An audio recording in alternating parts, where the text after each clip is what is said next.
Paskutinį spalio šeštadienį sportininkai iš 4 šalių išbandė Pabradės poligono smėlynų rūstybę. Netoli Mažalotės kaimo Pabradės seniūnijoje jau 11 tradicinėse enduro ralio varžybose prie starto išsirikiavo 140 dalyvių, kurie kovojo dėl Švenčionių rajono savivaldybės mero Vytauto Vigelio įsteigtos taurės. Dalyviams reikėjo įveikti 4 specialiuosius ruožus bei surasti 14 punktų orientacinėje dalyje. Kaip teigia varžybų organizatoriai, rungtynės dalyviams pateikė įvairiausių išbandymų. Labai džiaugiuosi, kad susirinko daug tiek dalyvių. Labai džiaugiuosi, kad labai geras oras. Ta prasme, viskas pavyko. Šauniai praleidom visi laiką. Greituminiai ruožai įspūdingi, sakė. Kai kur buvo gal šlapia. Kai kur buvo, sakykim, greituminiuose per dideli kalniukai. Tai buvo ir kritimų. Rimtų sužalojimų neturėjo niekas. Tai puikus renginys ir tikiuosi, kad ir bus kitais metais tokių pat, tik daugiau.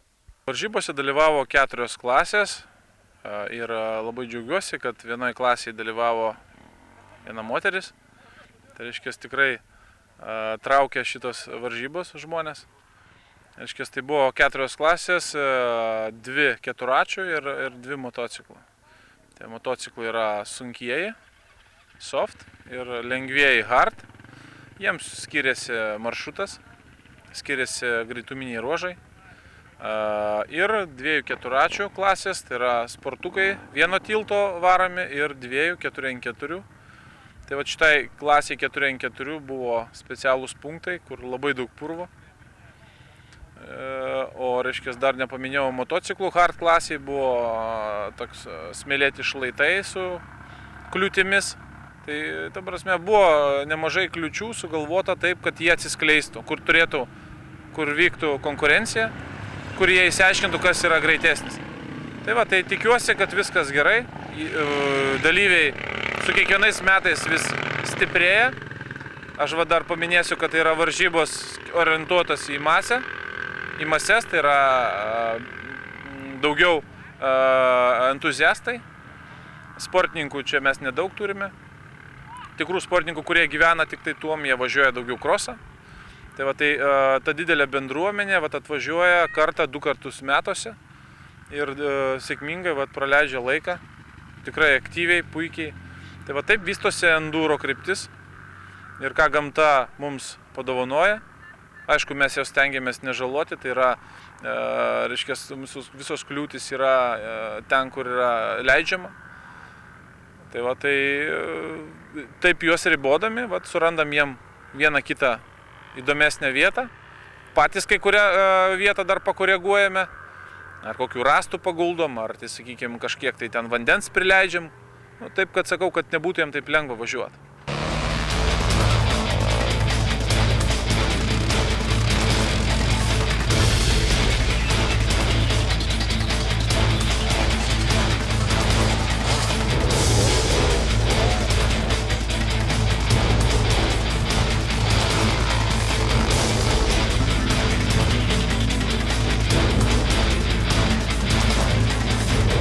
Dalyviai tvirtino, kad trasos buvo išties sudėtingos, o kai kuriuose vietose įveikti gamtos ar dirbtinių kliūčių buvo beveik neįmanoma. Nors finišas sėkmingas buvo ne visiems, tačiau dalyviai tvirtino, kad smagiai pasivažinėti bei praleisti savaitgalį nesutrukdė niekas.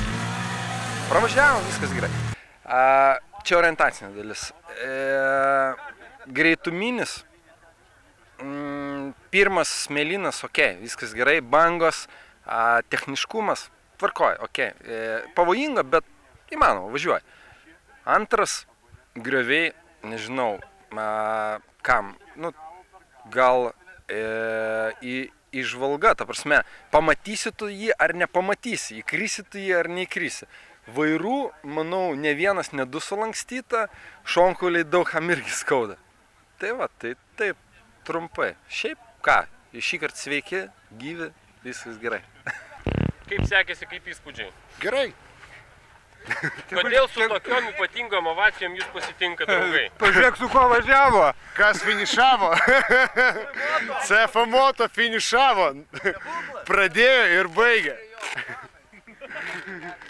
Va, dėl to čia visi taip ir džiaugiasi. O kaip bendri įspūdžiai? Kaip sekėsi?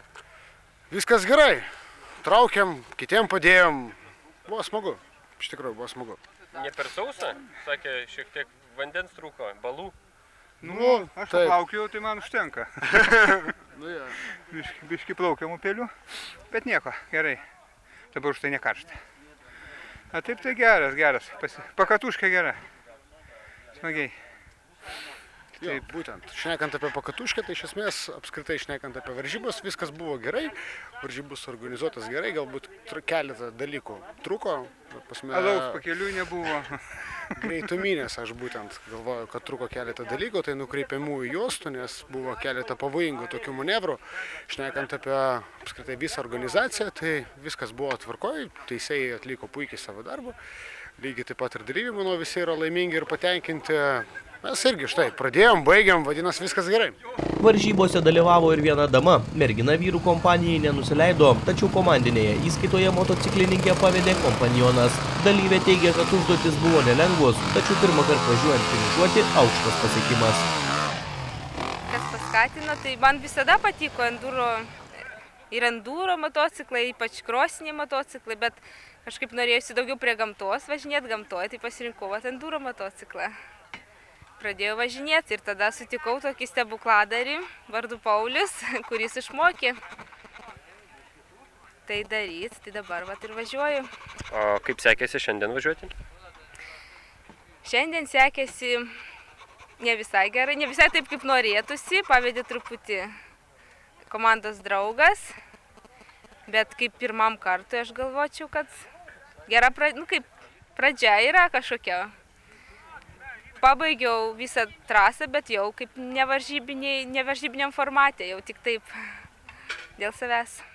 Tai vyrai matydami, kad mergina lekia su motociklu, gal net prieš kalnelį pastumdavo, net ir konkurentai? Ne, labai visi mojuodavo, palaikydavo, rodydavo, taip. Labai palaikydavo, labai ačiū visiems už tai. Kitais metais aš planuoju, man labiau patinka, kai priklausai kažkaip pats nuo savęs. Tai aš planuoju labiau gal enduro krosą, nes tada jau gali kažkaip už save, vat, kaip tu sugebi, taip ir važiuoti. O kai dviesi komandinės žaidimas, tas tai reikia labai subendrauti su to komandos narių kitų, su to kažkaip, jeigu surasiu tokį, jeigu atsiras toks, tai važiuosiu, bet taip tai planuoju enduro krosę labiau gal. ATV Utility klasėje pirma vieta atiteko Mindaugui Veiveriui, antroji Rokui Vaišneideriui, trečia Jonui Karkleliui. ATV Sport sėkmingiausiai pasirodė Dainius Liūnas, už nugaros palikęs antrąją vietą užėmusi Modestą Bartkevičių ir trečioje vietoje likusi Audrių Vaitkevičių. Hard Enduro įskaitoje triumfavo Evaldas Kleiva, antrąją vietą iškovojo Julius Šimkus, trečiąją Ričardas Rakauskas.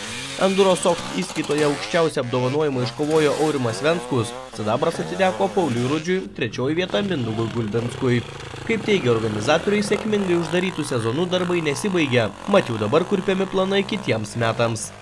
Kiti metai turėtų būti visai neblogi. Planuose yra 2 etapai ir džiaugiuosi, kad atvažiuoja iš užsienio dalyviai, nes ralis jau 11 šitas buvo. Ir kiekvieną ralį vis daugėja dalyvių skaičius ir iš užsienio. Tai va, tai kitais metam su malonumu kviesime į 2 etapus.